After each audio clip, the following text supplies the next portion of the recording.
Hello student, अगर आप BSc nursing करने के बारे में सोच रहे हैं तो आज की इस वीडियो में डिटेल में हम इसी पर बात करेंगे। आपके लिए कंप्लीट वीडियो है जिसमें हम बात करने वाले हैं बीएससी नर्सिंग प्रोग्राम के बारे में और इसके एडमिशन स्टार्ट हो चुके हैं, तो ये वीडियो आपके लिए काफ़ी इंपॉर्टेंट हो जाती है। इस वीडियो में डिटेल में बात करूंगा एलिजिबिलिटी क्राइटेरिया के बारे में और साथ ही साथ हम बात करेंगे reservation, admission process, age limit, examination fees और लास्ट डेट्स के बारे में।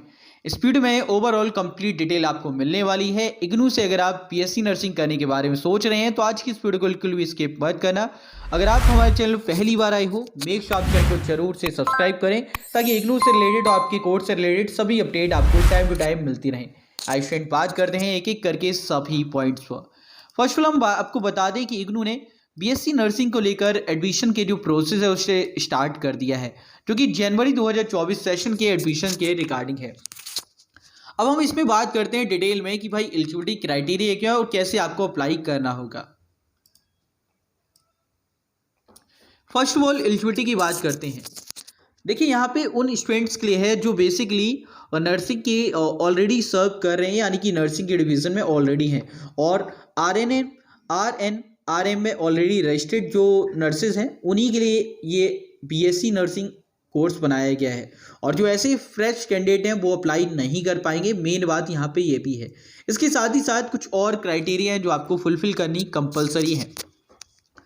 इसके बाद में आपकी 10+2 होनी चाहिए और साथ ही साथ 3 year diploma in general nursing and Midway, जिसे हम जीएनएम कहते हैं, ये आपका कंप्लीट होना चाहिए। साथ ही साथ आपके लिए एक और कंडीशन है कि आपने मिनिमम 2 ईयर ऑफ एक्सपीरियंस हो आपके पास और आप रजिस्टर्ड हो।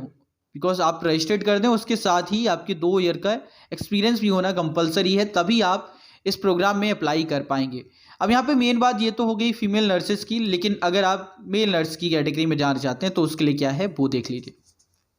और उसमें जीएनएम तो होता नहीं है, तो उसके लिए आपके लिए क्या है कि आप नर्सिंग कोर्स कोई भी हो जिसमें 6 to 9 मंथ ड्यूरेशन हो और वो आपका आईएनसी द्वारा मान्यता प्राप्त हो, यानी कि इंडियन नर्सिंग काउंसिल द्वारा मान्यता प्राप्त हो, जिसे आप जीएनएम के संदर्भ में रख पाएँ। तो अगर ऐसी एलिजिबिलिटी क्राइटेरिया आपके पास में है तो आप अप्लाई कर पाएंगे। अब यहाँ पे एक और क्राइटेरिया उन स्टूडेंट्स के लिए है जिनकी 10th ही हुई है। तो अगर आपकी 10th हुई है और आपने आरएम रजिस्टर्ड है, साथ ही साथ आपके लिए कुछ और एलिजिबिलिटी क्राइटेरिया यहाँ पे कंपलसरी हैं। देखिए, अगर आपकी सिर्फ 10th हुई है तो आपके लिए it is equivalent with 3 year diploma in general nursing midway अब with minimum 5 year of experience. तो कम से कम आपका 5 साल का एक्सपीरियंस होना चाहिए इन प्रोफेशन, तभी आप अप्लाई कर पाएंगे। साथ ही साथ जो मेल नर्स हैं उनके लिए क्या क्या है कंडीशन वो भी आप देख लीजिए। तो आपके लिए जो सर्टिफिकेट की हमने बात की, आपका डिप्लोमा कोर्स होना चाहिए 6 to 9 मंथ ड्यूरेशन का, तभी आप अप्लाई कर पाएंगे। बाकी ऊपर की कंडीशन सेम है, उसमें कोई बदलाव नहीं है। Okay, all right. इसमें एक नोट सेक्शन आपके लिए कंपलसरी रहेगा जिनकी सिर्फ 10th ही हुई है। तो अगर आपकी +2 नहीं है, वैसे तो कंपलसरी है, यहाँ पे क्लियरली बोला गया candidate with 10+2 and GNM must not apply if experience after आरएनएम is less than 2 year. भाई आपकी 12th भी हो रखी है और आपका जीएनएम भी कंप्लीट है, बट आपके पास में 2 साल का कम से कम एलिजिबिलिटी एक्सपीरियंस नहीं है, तो आप अप्लाई नहीं कर पाएंगे। और साथ ही साथ जिन स्टूडेंट की सिर्फ 10th हुई है और जिन्होंने जीएनएम किया है तो उनके लिए 5 साल का कंपलसरी आपके लिए एक्सपीरियंस होना कंपलसरी, अदरवाइज आप भी एलिजिबल नहीं हो पाएंगे इग्नू से बीएससी नर्सिंग के रिगार्डिंग। अब एप्लीकेशन फॉर्म की हम बात करते हैं, बट उससे पहले आपको जो मेन चीज़ करनी होगी वो होगा न्यू रजिस्ट्रेशन। अब न्यू रजिस्ट्रेशन करने से पहले आपके लिए कुछ इंपॉर्टेंट चीज़ें हैं जो आपको फॉलोअप करनी है, उसके बिना आप अप्लाई नहीं कर पाएंगे। ऑल राइट, अब यहाँ पे बात करते हैं कौन कौन सी चीज़ें हैं जो आपको फॉलोअप करनी है। इन चीज़ों को आपको एडमिशन के टाइम पे सबमिट करना होगा। देखिए, आपकी जो जो एलिजिबिलिटी क्राइटेरिया यहाँ पे मांगी गई है वो सभी आपको फुलफिल करनी है। 10th की सर्टिफिकेट, 12th का जीएनएम और आरएम का एक्सपीरियंस सर्टिफिकेट भी आपको लगाना होगा, तभी आप एलिजिबल हो पाएंगे, तभी आप अप्लाई कर पाएंगे। न्यू रजिस्ट्रेशन की बात करते हैं, क्या क्या आपको फिल करना है और ये इंपॉर्टेंट है, ध्यान से सुनना। ओके, फर्स्ट ऑफ ऑल यहाँ पे आपको एक यूज़र नेम क्रिएट करना है, उसके बाद में अपना फुल नेम रखना है जो आपकी 10th की मार्कशीट पर है वही।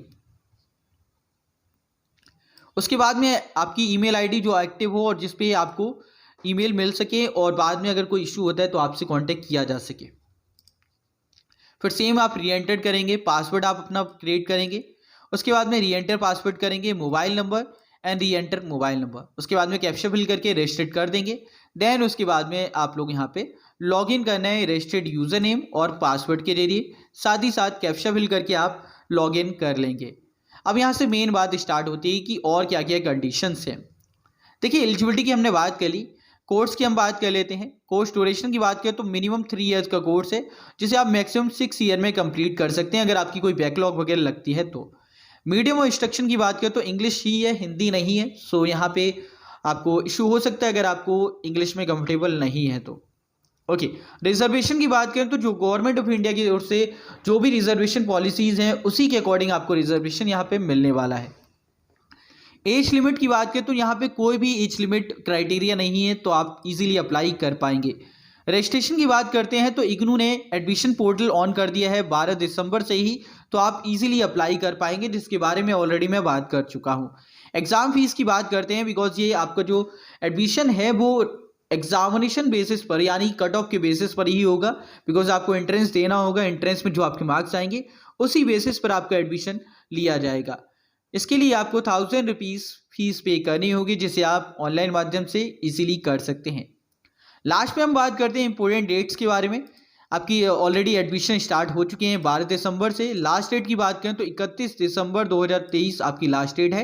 एग्जामिनेशन डेट की बात करें तो 7 जनवरी आपकी एग्जामिनेशन की डेट है। और ड्यूरेशन ऑफ एग्जाम की बात करें तो 2.5 आवर की ड्यूरेशन आपकी रहने वाली है। अब यहाँ पे मेन बात पता है क्या है, जो आपका एग्जामिनेशन है उसमें हो सकता है आने वाले टाइम में चेंजेस हो। सो मेक श्योर आप हमें फॉलो कर लें, इंस्टाग्राम पे फॉलो कर लो, चैनल को सब्सक्राइब कर लो, ताकि कोई भी अपडेट आती है तो आपको सबसे पहले मिल जाए, जिससे आपको आने वाले टाइम में कोई भी इशू फेस ना करना पड़े। इसके अलावा अगर आपको कोई और डिटेल चाहिए या कोई क्वेरी है तो आप लोग इन कॉन्टैक्ट्स पे कांटेक्ट कर सकते हैं। ईमेल आईडी पे अपनी ईमेल के माध्यम से क्वेरीज को पूछ सकते हैं। खैर इस वीडियो में इतना ही, होप कि आपको क्लियर आउट हुआ होगा। बाकी सभी लिंक एंड पीडीएफ आपको टेलीग्राम पे मिल जाएंगे, मेक श्योर आप हमें वहाँ पे भी फॉलो कर लें। इस वीडियो में इतना ही, पसंद आई तो लाइक एंड शेयर कर दें सभी स्टूडेंट के साथ में जो बीएससी नर्सिंग कर रहे हैं या करने के बारे में सोच रहे हैं। इस वीडियो में इतना ही, मिलते हैं एक और अपडेट एक और नई वीडियो में, तब तक के लिए जय हिंद जय भारत, बाय।